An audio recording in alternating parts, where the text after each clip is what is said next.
The phone wasn't supposed to ring. Not at midnight. Not in a nearly empty corporate tower where the lights were already off. But when the reserve cleaner picked it up, a trembling foreign voice whispered just 4 words that would change everything. "Please, don't let him sign." Maya cleaned offices no one noticed. She was the reserve cleaner, the one called in only when someone else didn't show up. No desk, no locker, no name on the schedule board. Just a spare uniform and long, quiet nights wiping fingerprints off glass walls that reflected lives far richer than her own. That night, rain streaked down the skyscraper windows like tears. The executive floor was silent, except for the soft hum of servers and the distant city breathing below. Maya was almost finished when she heard it. The phone. A sleek black phone on the CEO's desk began to vibrate. No ringtone. Just vibration, urgent, insistent, wrong. Maya froze. She knew the rules. Cleaners didn't touch phones.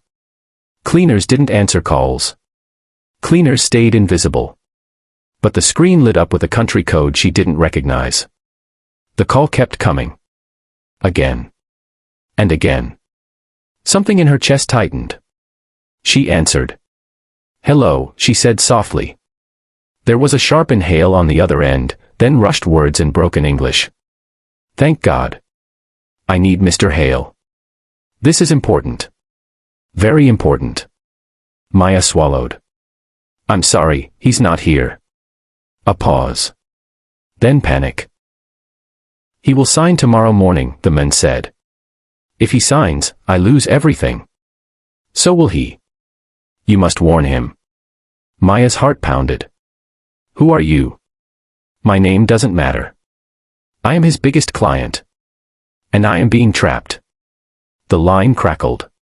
The man spoke faster, switching between languages Maya barely understood, but numbers were universal. She heard dates. Offshore accounts. A shell company that didn't exist. A signature that would transfer billions. "This contract," the man whispered, voice breaking, "it is fraud. They hide it well. Only someone inside would see it. Please, tell him to look again." The call cut off. The office was silent again. Maya stood there, phone still pressed to her ear, hands shaking. She could walk away. She could forget. She could finish her shift and go home to her small apartment and her overdue bills. But something told her this wasn't a mistake. So she did the unthinkable. She stayed. She searched. Maya wasn't an executive, but she had once studied accounting before life fell apart.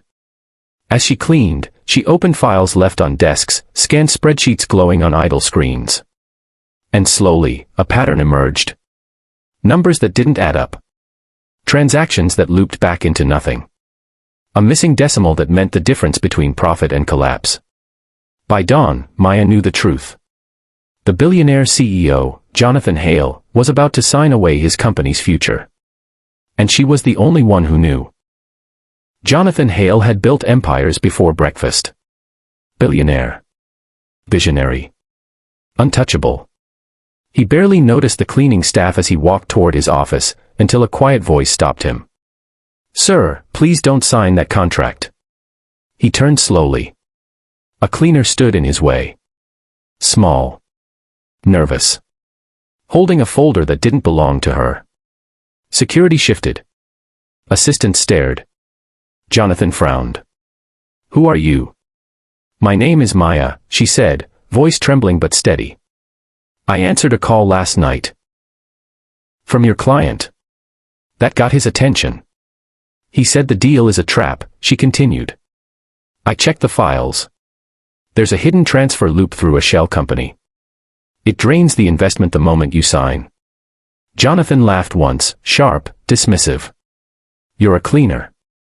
"I know," she replied. "But the numbers don't care who reads them." Silence fell. Against his better judgment, Jonathan took the folder. He skimmed. Then stopped. He read again, slower this time. The color drained from his face. His legal team rushed in. His CFO leaned over his shoulder. Minutes turned into chaos as screens lit up, calls were made, documents pulled. Everything Maya said was true. The client was flown in that same day. The fraud was exposed. Lawsuits followed. Billions were saved. Jonathan Hale's biggest client, and his company, were rescued by a woman no one had even noticed. Hours later, Jonathan found Maya packing her cleaning supplies. "You didn't have to do that," he said quietly. She looked at him. "Someone had to." He offered her a chair. Then a job. Then something more valuable. Respect. Months later, Maya wasn't cleaning offices. She was sitting in one. Not because she was lucky, but because she was brave enough to answer a call meant for someone else.